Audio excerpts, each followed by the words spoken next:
From JBS Studios in Greater New York, this is the JBS News Update with Teisha Bader. I'm Teisha Bader with the JBS News Update for Wednesday, December the 7th, 2016.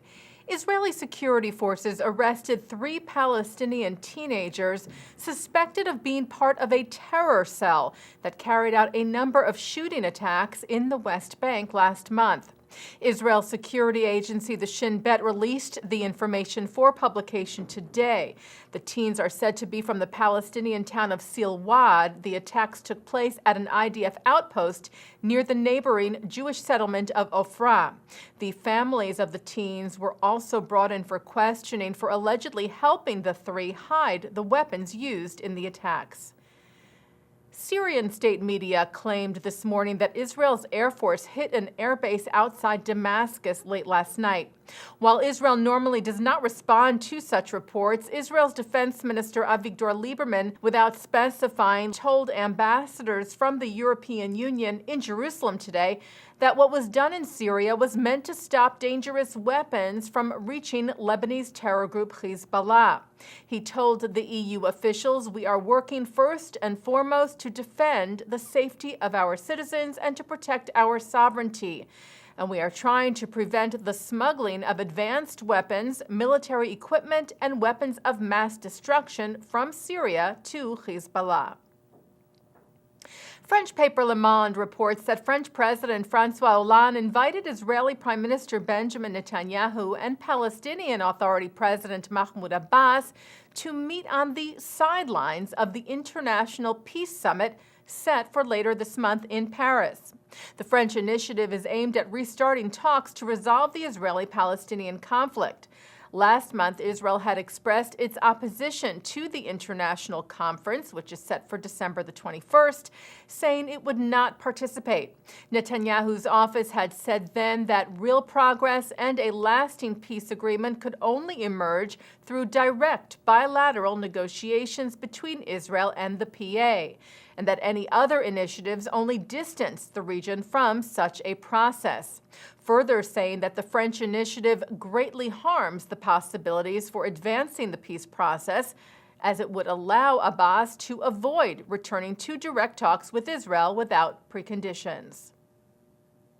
The U.S. State Department said they were concerned over the controversial regulation bill that passed its preliminary reading in Israel's Knesset yesterday.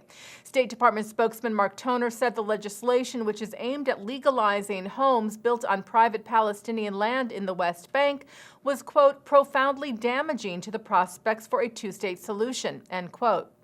Toner said he hoped the bill does not become law. The bill would have to pass 3 more votes in the Knesset to be signed into law. And as we reported to you yesterday, Israel's Attorney General Avichai Mandelblit indicated that the Israeli High Court would likely strike the legislation down. A Jewish organization has created a database to help Polish Holocaust survivors reclaim property lost or stolen from them during the Holocaust.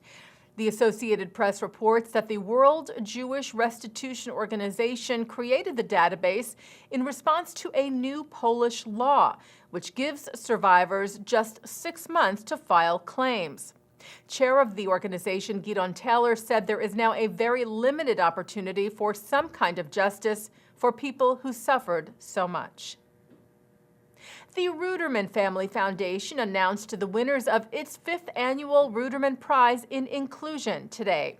The award recognizes companies and organizations that run programs to foster the full inclusion of people with disabilities. This year's recipients include the Israeli art and design school Betzalel for their innovative design products made specifically for those with disabilities. Hillel International is launching a new initiative to train future leaders on college campuses across the U.S. The Hillel Talent Grants aim to find and provide development programs to help train professionals who will then inspire Jewish college students in regards to Jewish life, learning, and Israel. It is being funded by a $38 million gift from the Marcus Foundation, which was announced Monday at Hillel's Global Assembly in Orlando, Florida. President and CEO of Hillel International, Eric Fingerhut, said with the creation of Hillel Talent Grants, Campus Hillels will now have the critical resources at their disposal to recruit, train, and retain the talented staff they need to engage all Jewish students. And taking a look now at our programming for tonight on JBS for Wednesday, December the 7th. At 7 o'clock, it's from the Aleph Bet. At 7:30, more of our coverage of the Jewish Federation of North America's General Assembly in Washington with White House liaison to the American Jewish community, Hanan Weissman, who talks about the challenges of dealing with issues relating to Israel with Times of Israel journalist Rebecca Shimoni-Stoll. At 8 o'clock, also from the GA, Republican Jewish leaders discuss the 2016 presidential election and its implications for American Jewry and Israel. At 9, Mark Golub sits down with Rabbi Aryeh Katzin, Executive Director of the Russian-American Jewish Experience on L'chaim. And at 10, The Atlantic's Jeffrey Goldberg speaks with Politico's Julia Yaffe on the future of American foreign policy regarding Israel in a program of the Jewish Week and American Friends of Tel Aviv University from the Skirball Center at Temple Emmanuel of New York. And coming up right after this newscast tonight at 6:30, it's Thinking Out Loud with Micah Halpern. And that's the JBS News Update for Wednesday, December the 7th, 2016. I'm Teisha Bader.